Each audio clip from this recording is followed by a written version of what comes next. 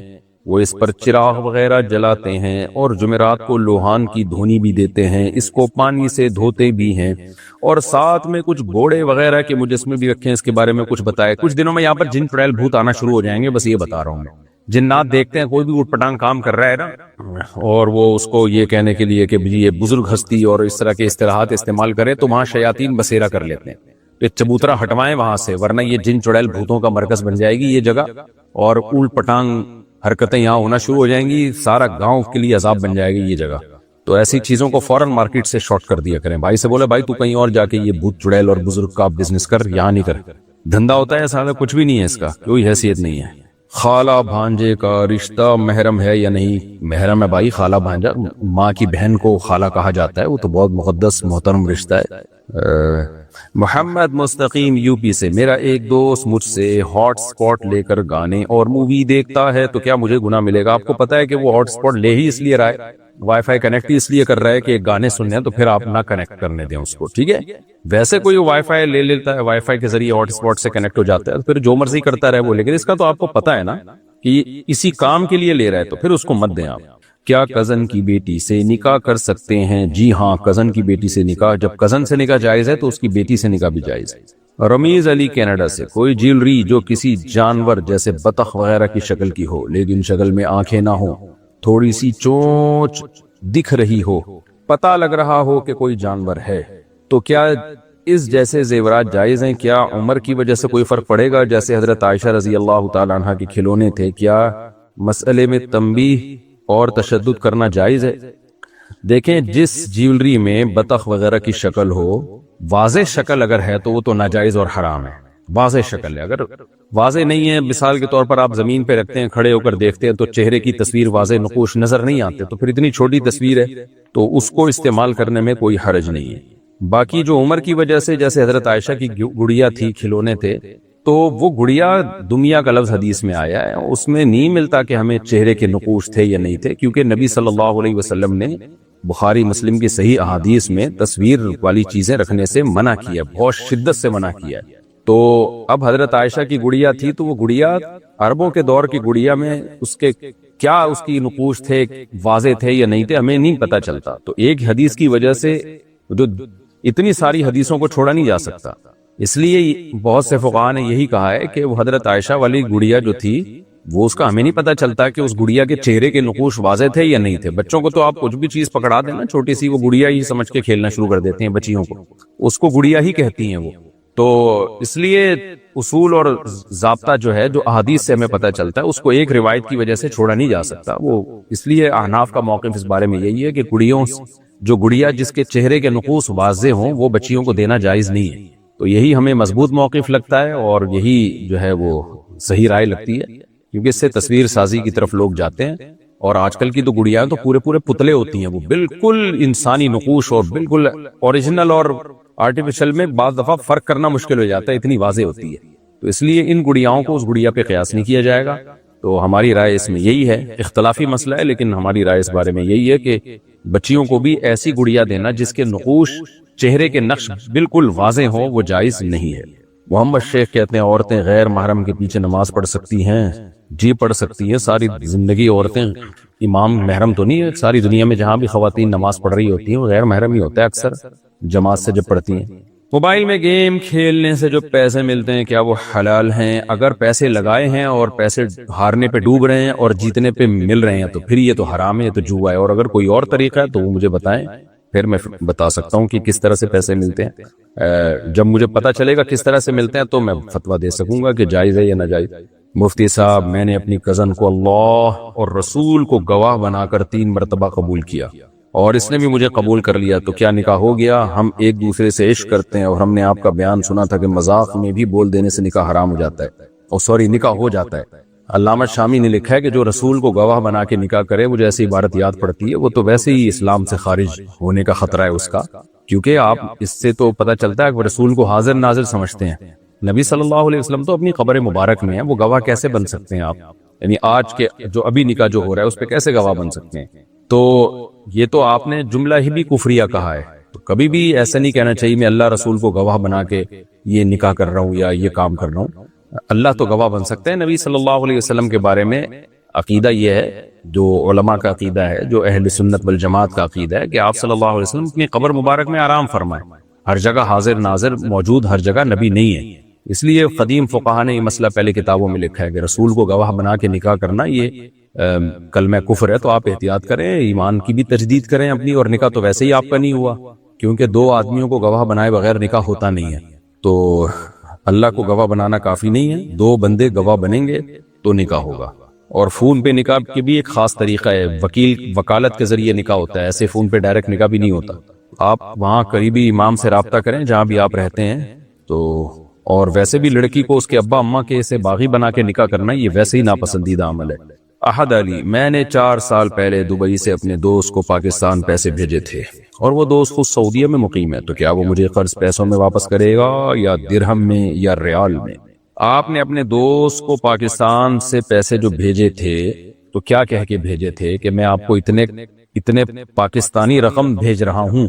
تو اگر آپ نے پاکستانی رقم کہہ کے بھیجے تھے پھر وہ ظاہر ہے وہاں درہم میں چینج ہو گئے، تو آپ پاکستانی رقم ہی کا وہ مقروض ہوگا، تو وہ جتنی رقم آپ نے PKR میں بھیجی ہے وہ اتنی ہی رقم دینے کا پابند ہے، اور پھر اس کو ڈالر سے چاہے کنورٹ کر لے اس ریٹ سے کے حساب سے جس ریٹ کو وہ قرض ادا کر رہا ہے آپ کا۔ اور اگر آپ نے یہ کہا تھا کہ میں یہ پاکستانی رقم تمہیں دے رہا ہوں، اس نے کہا تھا اتنے درہم چاہیے، تو آپ نے کہا تھا ٹھیک ہے میں اتنے پیسے بھیج رہا ہوں جو اتنے درہم میں کنورٹ ہو جائیں گے اور پھر میں درہم تمہیں دے رہا ہوں، اگر ایسے کہا تو پھر درہم میں وہ کا حساب ہوگا۔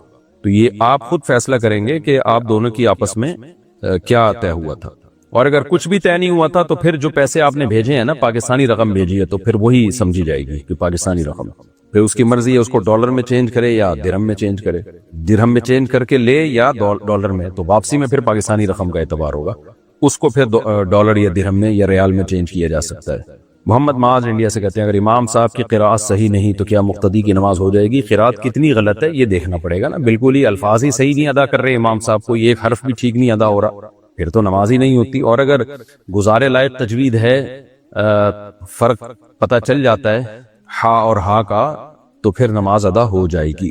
رمیز علی کینیڈا سے اگر کسی عمل میں نیت میں دکھلاوا ہو تو کیا اس عمل کو چھوڑ دیا جائے؟ نیت کی اصلاح کرنے کی کوشش ہے لیکن کیا طریقہ اپنایا جائے؟ مجھے نماز پڑھنے اور علم سیکھنے میں دکھلاوا محسوس ہوتا ہے۔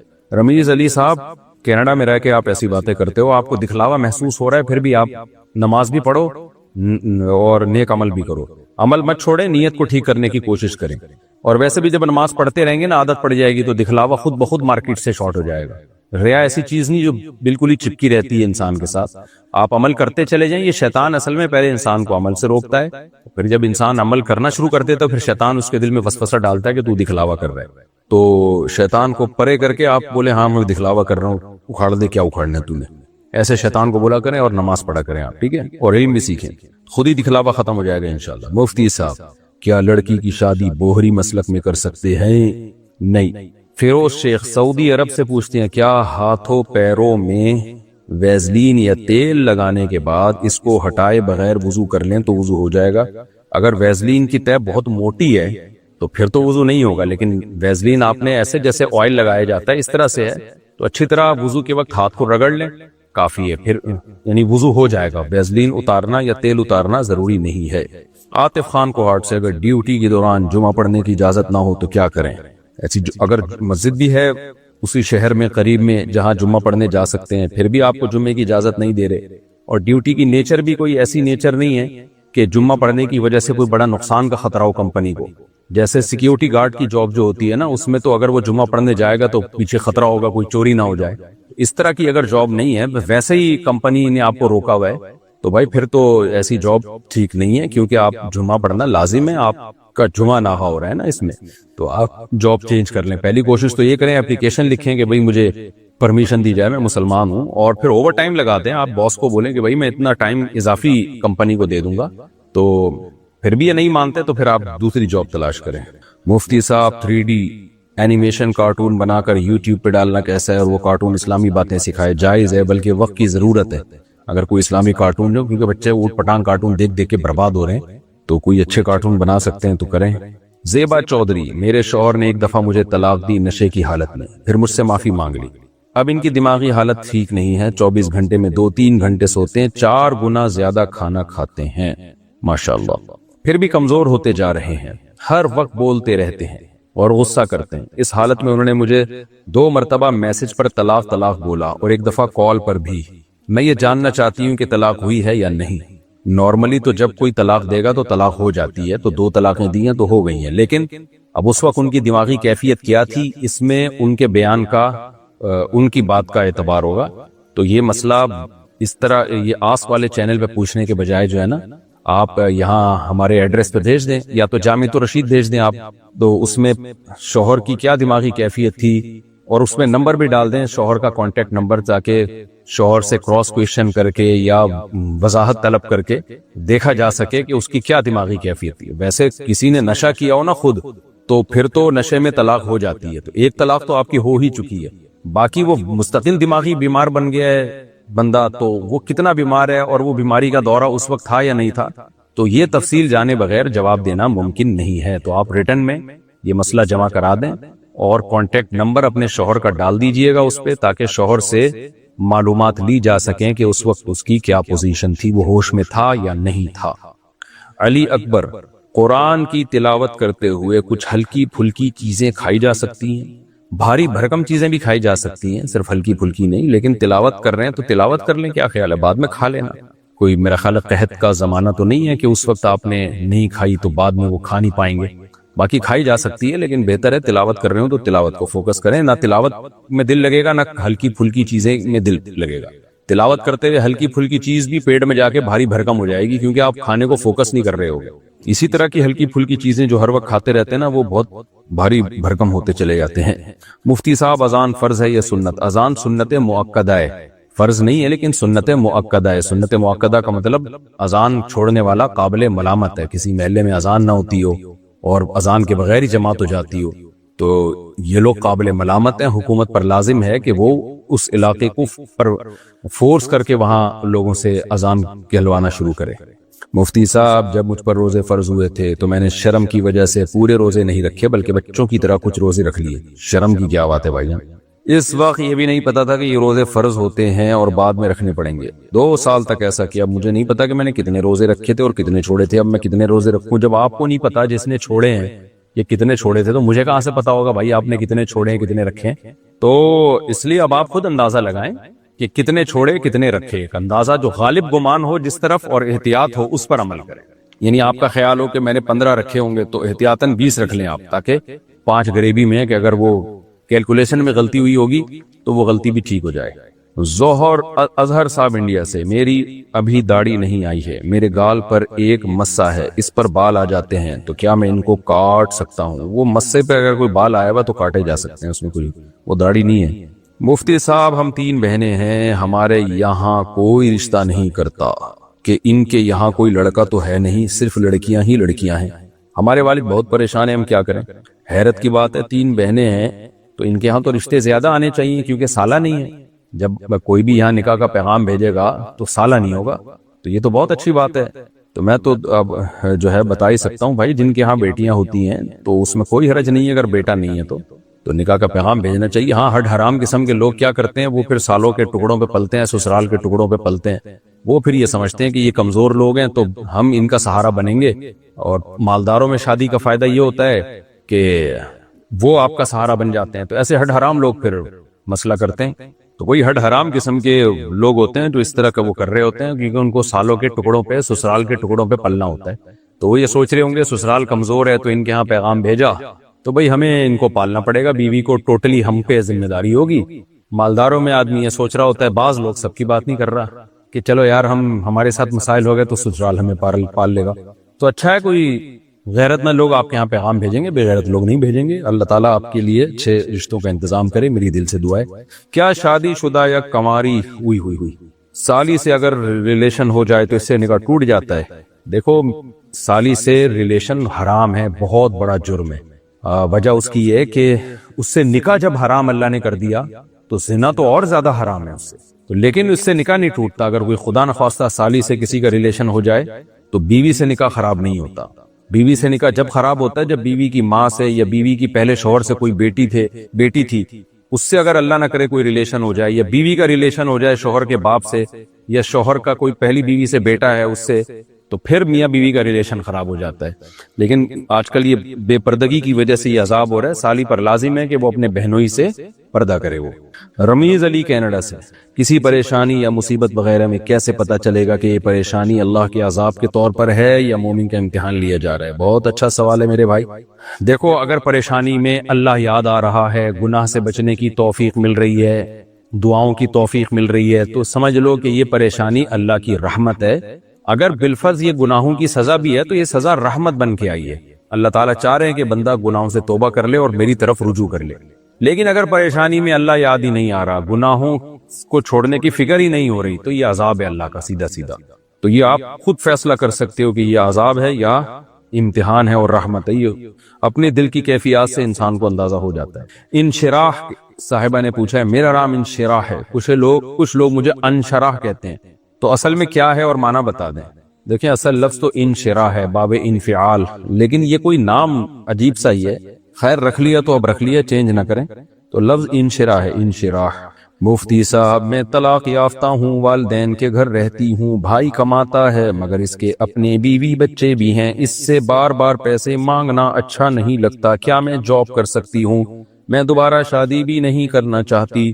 دیکھیں اگر آپ دوبارہ نکاح نہیں کرتی تو پھر یہی ہوگا کہ بھائی سے بار بار پیسے مانگنے پڑیں گے، اور اگر آپ جاب کریں گی تو آپ کو پتا ہے طلاق یافتہ لڑکی جب جاب کرتی ہے تو جب مردوں کو پتا ہوتا ہے نا کہ یہ طلاق یافتہ ہے، ہماری سوسائٹی میں طلاق یافتہ کی شادی کا دوبارہ امکان بہت مشکل ہوتا ہے، تو آپ جہاں بھی جائیں گی کمپنی میں سارے نیک مرد نہیں ہوں گے، بڑے بڑے ہوس کے مریض، ہوس کے پجاری ہوں گے.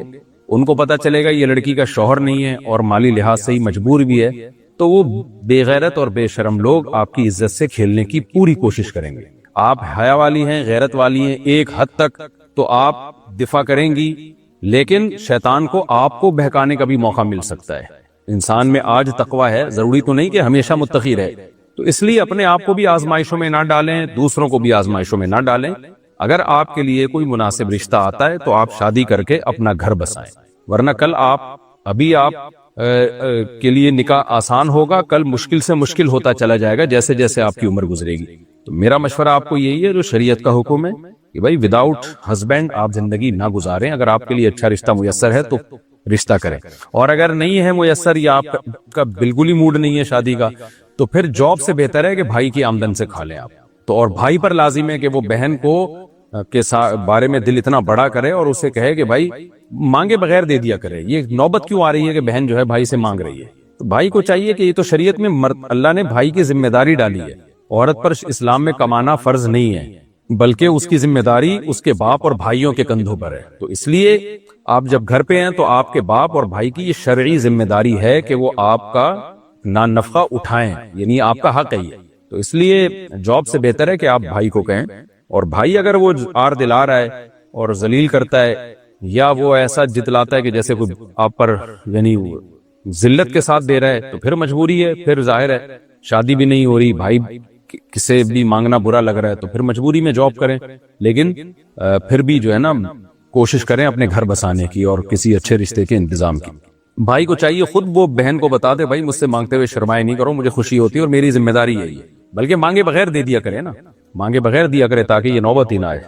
مفتی صاحب وسیم صاحب نے پوچھا ہے، وہی آ گئے وہ وسیم جن کا میں بیان میں تذکرہ کرتا ہوں. مفتی صاحب کیا خوبصورتی کی بنیاد پر اونچی لڑکی سے شادی کر سکتے ہیں؟ اونچی کا کیا مطلب؟ قد اونچا ہے یا کیا ہے؟ یعنی لڑکا صرف خوبصورت ہے اور لڑکی کو سنبھال بھی سکتا ہے شادی کے بعد، جبکہ لڑکی خوبصورت بھی ہے اور پیسے والی بھی ہے اور ہم عمر بھی ہے، تو کیا شادی کر سکتے ہیں؟ کیا چاہتے ہو آپ؟ کس قسم کی لڑکی سے شادی کرنا چاہ رہے ہو جو خوبصورت نہ ہو؟ بھائی اگر آپ کو وسیم بھائی، آپ کا میں کتنا بیان میں تذکرہ کرتا ہوں، اگر آپ کو یہ لڑکی پسند آ رہی ہے جو اونچی بھی ہے، ایسا نہ ہو ہیل والی جوتی پہنی ہوئی ہو اس لیے اونچی لگ رہی ہو، اور خوبصورت بھی ہے پیسے والے بھی ہے، تو کر لیں بسم اللہ کر کے. جب ہو جائے تو مجھے بتائیے گا کہ ہو گئی ہے. مفتی صاحب خانقاہ کون چلا سکتا ہے؟ خانقاہ کا لفظ آج کل بڑا بدنام ہو گیا ہے اور ایک ڈرامے بازی بن گئی ہے خانقاہ. حکیم اختر صاحب رحمہ اللہ تعالیٰ فرمایا کرتے تھے آج کل کی خانقاہیں خامخواہیں بن گئی ہیں. خانقاہ کا تصور یہ تھا پہلے زمانے میں اللہ والے لوگ جو بڑے بڑے بزرگ ہوتے تھے، جن کو اپنے استاذوں کی طرف سے اجازت ملی ہوتی تھی کہ وہ لوگوں کی اصلاح کا کام کریں، تو وہ کیا کرتے تھے، لوگوں کو بلاتے تھے، لوگ ان کے پاس خود آتے تھے، ان کے ہاتھ پہ بیعت ہوتے تھے، اور وہ پھر لوگوں کو اللہ اللہ کرنا سکھاتے تھے، ان کے دل میں دنیا کی محبت نکالتے تھے. صحبت جب ہوتی ہے نا بزرگ کی، تو اس صحبت سے انسان کو بڑے فائدے ہوتے ہیں. تو یہ اصل میں تصور تھا، مقصد یہ تھا شریعت پہ چلانا، برائیاں چھڑوا دینا. تو اب یہ سیٹ اپ ہے الحمدللہ، باقی ہے، بہت سے مشائخ بزرگ یہ کام کر رہے ہیں، لیکن بہت محدود ہو گیا. اس میں فراڈی لوگ زیادہ آ گئے، وہاں جا کے ضربیں لگ رہی ہوتی ہیں اور کوئی وجد آ رہے ہوتے ہیں، پھر اور زیادہ آپ آگے چلے تو قوالیاں بھی اس میں آ گئیں، پتہ نہیں کیا کیا ڈرامے بازیاں اس میں شروع ہو گئی. تو آپ اس بحث میں پڑے بغیر کہ خانقاہ کون چلا سکتا ہے کون نہیں چلا سکتا، آپ کا کام یہ کہ آپ کے علاقے میں کوئی بزرگ ہوں، اللہ والے ہوں، جن کو ماضی کے کسی بزرگ سے خلافت ملی ہو، اجازت بیعت ملی ہو، اور آپ یہ سمجھتے ہو کہ ان بزرگ کے پاس علم بھی ہے اور یہ سنت کی اتباع بھی کرتے ہیں، بدعتی نہیں ہے، ان کے عقیدہ توحید والا ہے اور سنت پہ چلتے ہیں، اور ان کی صحبت میں بیٹھ کر انسان کے دل میں دنیا کی محبت کم ہوتی ہے اور اللہ کی محبت بڑھتی ہے اور برائیاں چھوٹتی ہیں۔ کوئی بھی ایسا بزرگ اویلیبل ہو، میسر ہو، آپ ان سے اصلاحی تعلق قائم کر لیں، تو بس وہ اصلاحی تعلق جو ہے وہ ان کی جہاں آپ جا کے بیٹھا کریں گے وہی خانقاہ کہلاتی ہے۔ وہ کچھ بھی کہہ لائے، اس کو مسجد کہہ لیں، خانقاہ کہہ لیں، گھر کہہ لیں، تو اس اصطلاحات میں کچھ نہیں رکھا۔ اصل یہ ہے کہ اپنی اصلاح انسان کو کسی مینٹور سے کرانی پڑتی ہے، کسی کو مینٹور بنانا پڑتا ہے۔ گورے بھی اس بات کے قائل ہیں، لیکن وہ چونکہ ان کے یہاں اصلاح کا کانسیپٹ الگ ہے، ہمارے یہاں اصلاح کا کانسیپٹ الگ ہے، اس لیے اپنی اصلاح کسی بزرگ سے، اللہ والوں سے کرانی چاہیے۔ ہر آدمی خود مختار بنا ہوا ہے آج کل کہ میں ہی اکیلا ہوں اور باقی تو سارے بے وقوف ہیں، تو یہ سوچ نہیں ہونی چاہیے۔ اگر کسی رشتہ دار کا انتقال ہو جائے تو کتنے دن تک سوگ منانا چاہیے؟ ہمارے یہاں لوگ کہتے ہیں سوگ میں 1 سال تک شادی نہیں کرنی چاہیے، نہیں بس 3 دن ہے، 3 دن تعزیت، اس کے بعد سارے معمولات اپنے شروع کر لینے چاہیے۔ اور عورت پر ہے کہ شوہر مر جائے تو 4 مہینے 10 دن، اور اگر حمل ہے تو بچے کی ولادت تک، اس کے بعد سوگ نہیں ہے۔ نور محمد علوی، بجنور، انڈیا۔ 6 سال پہلے میری والدہ کا انتقال ہو گیا تھا، میں ان کے اصالہ ثواب کے لیے کون سا وظیفہ کروں جو سب سے افضل ہو؟ بھائی صدقہ کریں زیادہ سے زیادہ، حدیث میں صدقے کا حکم ہے، تو جتنا صدقہ کر سکتے ہیں کر لیں، اپنی والدہ کے لیے صدقہ جاریہ کر لیں، کوئی کنواں کھدوا دیا، کوئی مدرسے میں پیسے دے دیے، کسی بھی یتیم کی کفالت کر لی، یہ اچھے کام ہے۔ اور پڑھنا چاہیں تو کوئی بھی کلمہ پڑھ لیں، لا الہ الا اللہ پڑھ لیں، کوئی بھی ذکر کر لیں، تو ہر طرح کا ذکر ٹھیک ہے، لیکن صدقے کو زیادہ فوکس کریں۔ مفتی صاحب، مجھے نماز پڑھتے ہوئے اپنے جانے انجانے میں کیے ہوئے گناہ یاد آ جاتے ہیں، میں اللہ سے بہت توبہ کرتی ہوں، اپنے گناہوں کو کیسے بخشوایا جائے؟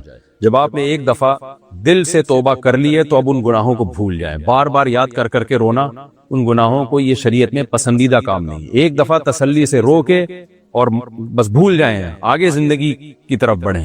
بار بار ماضی میں جھانک کے دیکھنے سے انسان کو موٹیویشن نہیں ملتی، ڈی موٹیویٹ ہوتا ہے، آگے زندگی پہ برا اثر پڑتا ہے اس کو۔ اس لیے علماء نے لکھا ہے ایک دفعہ اچھی طرح سے توبہ کر کے بھول جاؤ کہ کیا کیا میں نے۔ اگر پھر بھی نہیں بھول رہے تو سمجھو یہ شیطان ہے، کیونکہ شیطان تمہیں یہ بتاتا ہے کہ نہیں معاف ہوا ابھی، تو اس کا مطلب تم اللہ کی رحمت سے بھی آگے جانے کی کوشش کر رہے ہو، اپنے گناہ کو اللہ کی رحمت سے بھی بڑا سمجھ رہے ہو، تو یہ بھی ایک قسم کا تکبر ہے۔ تو اس لیے بھول جائیں اس کو، ایک دفعہ توبہ کر لی اور آئندہ مڑ کے بھی نہ دیکھیں اس گناہ کی طرف۔ اکمل رضا، انڈیا سے۔ کیا مجبوری میں شراب پی سکتے ہیں؟ نہ، شراب کسی صورت میں حلال نہیں ہے، حرام ہے۔ نجم ممبئی سے، انجم صاحب ممبئی سے، میں ہر مہینے کچھ رقم صدقے کی نکالتی ہوں اور اس میں سے کچھ رقم الگ کر کے رکھتی ہوں تاکہ اپنے بھائی اور بہن کے بچوں کی شادی میں مدد کر سکوں۔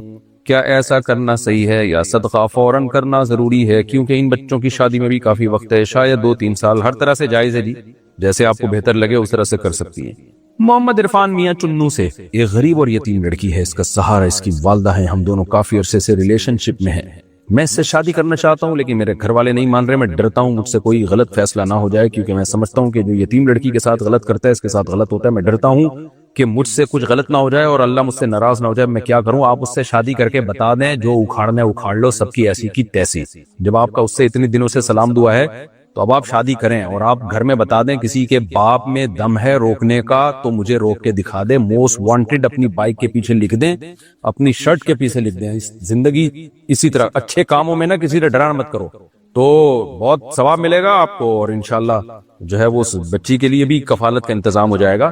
تو مرد بنو، آدمی بنو، آدمی عورت نہ بنو۔ ایک صاحب نے بڑی اچھی بات کی، آج کل جتنے آدمی مارکیٹ میں آ رہے ہیں نا، اوپر سے آدمی ہے، اس میں سافٹ ویئر کچھ اور ڈلے ہوئے ہیں، تو پجامہ مت بنو، آدمی بنو۔ محمد عرفان بھائی، اور جیسے میرا یہ کلپ اپلوڈ ہو آپ لڑکی کو پیغام بھیجو کہ میں آ رہا ہوں رشتہ لینے کے لیے۔ اب پہلے محبت سے، ابا اماں سے لڑنا نہیں ہے، یہ ذہن میں رکھنا، آواز نیچے رکھنی ہے، ان کو بتا دینا ابو میں یہاں کر رہا ہوں، تو وہ کہیں ٹھیک ہے تو بہت اچھی بات، نہیں ٹھیک ہے تو لڑو نہیں، ان سے جاؤ شادی کرو، بتا دو کہ اس سلسلے میں حاضر ہوا تھا، یہ آپ کی بہو ہے۔ اچھا بھائی، اری بابانو، کیا عورت اپنے محرم کے بغیر حج یا عمرہ کر سکتی ہے؟ ہرگز نہیں، جوان عورت کے لیے جائز نہیں، آپ بوڑھی ہو جائے بالکل ہی تو پھر گروپ میں جا سکتی۔ میں نے اپنی بیوی سے سر پر ہاتھ رکھ کر کبیرہ گناہ نہ کرنے کی قسم کھائی، اب اگر مجھ سے کبیرہ گناہ ہو جائے تو میں کیا کروں؟ ایک تو توبہ استغفار کریں 2 رکعت پڑھ کے رو رو کے اللہ سے، اور قسم کا کفارہ بھی ادا کریں۔ 2 گناہ ہو گئے، ایک قسم توڑنے کا، ایک وہ اس کبیرہ گناہ کا، اور ایک توبہ توڑنے کا۔ مفتی صاحب میں موبائل کی دکان پر لوگوں کے کارڈز میں موویز ڈالتا ہوں، تو کیا اس کی کمائی حرام ہوگی؟ کیوں نہیں حرام ہوگی بھائی، یہ بھی اگر حلال ہے تو پھر حرام کیا ہے؟ اور اگر کمائی حرام ہوگی تو اس پیسے سے بائک میں پیٹرول ڈلوا کر دکان جاتا ہوں، تو دکان میں جو حلال کام کروں گا اس کی بھی کمائی حرام ہوگی؟ نہیں بھائی، دکان میں جو حلال کام کر رہے ہیں اس کی کمائی حلال ہی ہوگی۔ ہاں، بائک میں پیٹرول اس کمائی سے ڈال کے آپ جو بائک استعمال کر رہے ہیں وہ استعمال بائک کا ناجائز ہوگا، گناہ ہوگا، لیکن دکان میں جو دوسرے حلال کام کر رہے ہیں وہ حرام نہیں ہو جائیں گے۔ مفتی صاحب فیک نکاح کیسے ممکن ہے جبکہ نکاح تو مذاق میں بھی ہو جاتا ہے؟ فیک نکاح دوسرا والا ہوتا ہے، پہلا والا تو نکاح ہو جاتا ہے، دوسرا فیک ہوتا ہے، یعنی لوگوں کو دکھانے کے لیے بعض دفعہ لوگ کر رہے ہوتے ہیں، پہلے ایک نکاح کر لیتے ہیں سچی مچی کا، بعد میں پبلک کو پٹانے کے لیے یا بیوقوف بنانے کے لیے دوسرا نکاح ہو رہا ہوتا ہے، وہ دوسرا فیک ہوتا ہے۔ وہ ایسا ہوتا ہے کہ بعض دفعہ نکاح ہو چکا ہوتا ہے نا، اب کھلے عام نہیں ہوتا، تو پھر جو ہے وہ ماں باپ کہتے ہیں اب تم کم بختوں نے نکاح کر تو لیا ہی، ہماری بدنامی ہو رہی ہے، اب ہم دوبارہ سے کریں گے، سب رشتہ داروں کو بلائیں گے، آ رہے ہیں لڑکی والے لڑکے والے، جو سوچا ہوتا ہے، تو وہ دوسرا نکاح فیک ہوتا ہے۔ اچھا بھائی، یہ کیا لکھا ہوا ہے بھائی؟ انصاری، پتہ نہیں آشا انصاری، اشنا انصاری، واللہ عالم۔ مکڑیوں کو مارنا کیسا ہے؟ اگر گھر میں بہت ساری مکڑیاں ہو جائیں تو کیا کریں؟ آپ گھر خالی کر دیں، کرایہ آئندہ سے مکڑیاں دیا کریں گی، وہ رہا کریں گی۔ ظاہر ہے میرے بھائی، گھر آپ نے اپنے لیے لیا ہے تو مکڑیوں کے رہنے کے لیے نہیں لیا، تو مکڑیوں کو بھگا دیں وہاں سے، مار دیں ان کو، جائز ہے۔ جانور کو بلا وجہ مارنا ناجائز ہے، کوئی وجہ ہو تو پھر مار سکتے ہیں، تو آپ جنگلوں میں جا کے بلا وجہ مکڑیوں کو ماریں، یہ غلط ہے۔ لیکن آپ نے گھر چونکہ اپنے لیے لیا ہے، مکڑیوں کے لیے نہیں لیا، اس لیے آپ مکڑیوں کو وہاں سے بھگا سکتے ہیں، مار بھی سکتے ہیں۔ مفتی صاحب اگر کسی انسان کو لڑکی سے محبت ہے اور اس لڑکی نے 14 بار قرآن سر پر رکھ کر اسے کہا کہ میں تمہاری ہوں، پھر لڑکی اپنی ہوس کی خاطر کسی اور سے محبت کرنے لگے، تو اس لڑکی کو اللہ تعالیٰ کیا سزا دیں گے؟ اللہ دونوں کو چترول لگائیں گے، لڑکی کو بھی اور لڑکے کو بھی، کیونکہ یہ کس طرح کی محبت ہے؟ اگر آپ کو اس لڑکی سے محبت تھی تو آپ شادی کر لیتے فوراً، نہیں ہو پا رہی تھی شادی تو اس کو چھوڑ کے کہیں اور ٹرائی مارتے۔ یہ جو محبتیں لمبی لمبی کھینچتے ہیں، یہ کس بیس پہ جائز ہیں؟ پہلے تو یہ سوال پوچھے نا۔ عشق چل رہے ہوتے ہیں کئی مہینوں، کئی سال معاشقے چلتے ہیں، بھائی جان شادی کر کے نمٹاؤ اس کو، نہیں ہو رہی تو ٹرائی کہیں اور کرو، بس یاد چھوڑو پھر۔ تو یہ حرام محبتیں ہیں جو اتنا لمبے لے کے لوگ عرصہ چل رہے ہوتے ہیں۔ اس لڑکی نے بھی اگر 14 بار سر پہ قرآن رکھ کے کہا ہے کہ میں تمہاری ہوں، وہ بھی دھوکہ دیا اس نے، تو اس کو بھی اللہ تعالیٰ سزا دیں گے کہ کیوں کسی کو دھوکہ دیا اس نے۔ اور بات یہ کہ یہ رشتہ ہے ہی حرام، جب تک میاں بیوی میں تبدیل نہیں ہو جاتا اس وقت تک کسی کے وعدے دعووں کا کوئی اعتبار نہیں ہے۔ لڑکے بھی دھوکہ دیتے ہیں، یہ جب کوئی اور آ جائے گی، کیونکہ عشق کی بیس ہی خوبصورتی ہے نا، شکل ہے معاشقے کی وجہ، اسٹائل ہے، تو کہیں اور اچھا اسٹائل نظر آئے گا تو ادھر کھوپڑی مائل ہونا شروع ہو جائے گی۔ میرے شوہر بہت غصے والے ہیں، ہماری شادی کو 7 سال ہو چکے ہیں، مگر وہ ایسے رہتے ہیں جیسے ہمارا کوئی تعلق ہی نہیں، بچوں کو بھی وقت نہیں دیتے، کچھ بری عادتیں بھی ہیں، فحش فلمیں دیکھتے ہیں۔ میں نے ان کو سمجھایا، آپ کی ویڈیوز بھی دکھائی کہ یہ گناہ ہے، مگر وہ نہیں سنتے۔ میں آپ کی ویڈیوز دیکھ کر صبر کرتی ہوں، اللہ آپ کو اجر دے، لیکن کبھی کبھی میری برداشت سے باہر ہو جاتا ہے، مجھے میرے رشتہ داروں سے بالکل بھی نہیں ملنے دیتے۔ برائے مہربانی اس کا حل بتائیں، اس کا اجر بتائیں تاکہ صبر کرنے میں آسانی ہو۔ 7 سال ہو گئے، بچے بھی ہیں، میاں صاحب فلمیں بھی دیکھ رہے ہیں اور ٹائم بھی نہیں دے رہے، میں آپ سے کیا کہوں گا؟ ایسے آدمی کو ہی سمجھایا جائے گا، آپ اپنے خاندان والوں کو فحش فلموں کا تو نہ بتائیں کہ یہ فحش فلمیں دیکھتے ہیں، کیونکہ برائیوں پہ پردہ ڈالنے کا حکم ہے، اس کو ایکسپوز نہ کریں۔ آپ شوہر کو بند کمرے میں لے جا کے سمجھائیں، خود انسان کے بچے بنو، یہ کیا حرکتیں کر رہے ہو؟ اس سے عورت کے دل میں شوہر کی 2 ٹکے کی عزت نہیں رہتی، مسائل کھڑے ہوتے ہیں، تو اللہ کرے اس کو توبہ کی توفیق مل جائے۔ باقی اس کا راز فاش نہ کریں، دنیا کے سامنے یہ چیز ایکسپوز نہ کریں۔ میاں بیوی ایک دوسرے کا لباس ہے، باقی جو دیگر مسائل ہیں ان کے اندر، اس میں جو آپ پہ ظلم ہو رہا ہے، یعنی کہیں رشتہ داروں سے نہیں ملنے دے رہے اور وقت نہیں دے رہے، تو اس کو آپ اپنے خاندان کے مردوں سے ڈسکس کریں، اپنے خاندان کے مردوں کو بتائیں اپنے خاندان کے بھائی، تاکہ وہ جو ہے وہ آپ کے شوہر کو تھوڑا سا محبت سے پہلے سمجھائیں، محبت سے نہیں مانتے تو تھوڑا سا دھمکی آمیز لہجے میں تھوڑا تڑیاں شڑیاں لگائیں۔ بعض دفعہ لاتوں کے بوت ہاتھوں سے نہیں مانتے، لیکن بہرحال کوشش کریں باتوں سے مان جائیں وہ، اور پھر بھی نہیں ہوتا تو میں صبر ہی کا حکم دوں گا، کیونکہ طلاق کے بعد تو ہماری سوسائٹی میں خواتین کے حالات کیا ہوتے ہیں، تو میں آپ کو یہ مشورہ تو کبھی بھی نہیں دوں گا آپ علیحدگی کی طرف جائیں، آگے بچے بڑے رل جاتے ہیں، بڑے مسائل کھڑے ہوتے ہیں، تو اللہ کرے یہ سیدھے راستے پر آ جائیں، ان کو انسان کے بچے بن جائیں۔ باقی آپ صبر یہ سوچ کے کیا کریں کہ نبی صلی اللہ علیہ وسلم نے فرمایا ایک کانٹا لگنے پر بھی نا گناہ معاف ہوتا ہے انسان کا، تو نبی صلی اللہ علیہ وسلم نے فرمایا انسان کو اس کے گھر والوں کی طرف سے اذیت پہنچتی ہے، وہ صبر کرتا ہے، تو قیامت کے دن جب وہ اللہ سے ملے گا لقی اللہ طاہرا مطہرا، بالکل گناہوں سے پاک صاف ہو چکا ہوگا۔ تو شوہر کی طرف سے اذیت یا بیوی کی طرف سے اذیت یا اولاد کی طرف سے اذیت، یہ سب اذیتیں رائگاں نہیں جاتی ہیں، ہر مصیبت پہ اجر ملتا ہے، ہر مصیبت پہ، اور گناہ معاف ہوتے ہیں اس سے۔ ان اللہ اذا احب قوما ابتلاهم فمن صبر فلہ الصبر فلہ الرضا ومن سخط فلہ السخط۔ نبی صلی اللہ علیہ وسلم نے فرمایا جب اللہ کو کسی سے محبت ہوتی ہے تو بعض دفعہ اس کو اللہ آزمائشوں میں ڈال دیتے ہیں، تو پھر جو صبر کرتا ہے تو اللہ اس سے راضی ہو جاتے ہیں، اور جو صبر نہیں کرتا تو اللہ اس سے ناراض ہو جاتے ہیں۔ تو یہ تو دنیا مسافر خانہ ہے، آزمائشوں کی جگہ ہے، سارے مزے دنیا میں ملتے نہیں۔ آپ ان خواتین کا سوچ کے صبر کیا کریں جن کے سرے سے شوہر ہی نہیں ہے، کوئی شیلٹر ہی نہیں ہے، بیچاری روڈوں پہ بچوں کو گود میں لے کے بھیک مانگتی پھر رہی ہیں، ان بیچاریوں کی کیا زندگی؟ آپ کو بھکارنیں بیچاری نظر آئیں گی بہت ساری، کوئی سر پہ ہاتھ رکھنے والا نہیں ہے، چھوٹے چھوٹے بچے گود میں لے کے وہ ساری دنیا کے سامنے بھیک مانگ رہی ہوتی ہیں۔ تو اپنے سے بڑے غمزدہ لوگوں کو جب انسان دیکھتا ہے تو پھر اس کو صبر مل جاتا ہے۔ روحان صاحب میں تہجد پڑھنے کی نیت کرتا ہوں اور اللہ سے وعدہ بھی کرتا ہوں، لیکن جب میری آنکھ کھلتی ہے تو سستی غالب آ جاتی ہے اور میں سو جاتا ہوں۔ میں تہجد کی نماز پڑھنا چاہتا ہوں، اگر شیطان حاوی ہو جاتا ہے مجھے شیطان سے بچنے کا کوئی طریقہ بتا دیں۔ بچنے کا بہترین طریقہ یہ ہے کہ آپ تیز الارم والی گھڑی رکھیں دور، تہجد کے وقت پہ بجے گی، وہ ایسے بجے کہ اب جو ہے نا محلے والوں کو جو ہے نا ہوش ٹھکانے آ جائے، اتنی زور سے بجے وہ، جتنی زور سے والی ملتی ہے اتنی ظاہر ہے کوئی بیٹری دھماکہ تو کرنے سے رہے آپ، تو زور سے جب بجے گی تو آپ کو اٹھ کے جانا پڑے گا اس کو بند کرنے کے لیے، تو اتنی دیر میں جب آپ چلیں گے نا تو کچھ نیند دور ہو جائے گی آپ کی۔ تو یہ ایک تھوڑا سا نسخہ ہے اٹھنے کا صبح۔ ہاں بھائی، LIC حلال ہے یا حرام؟ LIC کا ہم نے گوگل پہ سرچ کیا تو لائف انشورنس ہے، تو لائف انشورنس تو جائز نہیں، حرام۔ حیدر صاحب UAE سے پوچھتے ہیں میرے اوپر قرض ہے مگر پھر بھی میرے چچا مجھ سے مدد مانگ رہے ہیں، میں کیا کروں؟ پہلے میں اپنا قرض ادا کروں یا چچا کی مدد کروں؟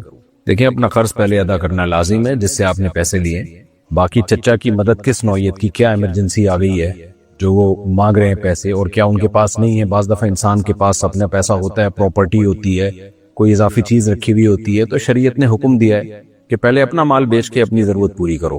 پھر بھی اگر کوئی ایسی ایمرجنسی ہے، چچا کو جان کا خطرہ ہے، خدا نخواستہ کوئی ایسی بیماری آ گئی، کوئی بڑا ہی مسئلہ ہو گیا، تو پھر آپ کو چاہیے کہ اگر آپ کے پاس پیسے ہیں تو جس کو قرض دینا ہے نا اس سے آپ کہہ لیں کہ یار میں تھوڑا سا آپ کا قرض ڈیلے کر دوں گا، میری ایک ضرورت آن پڑی ہے۔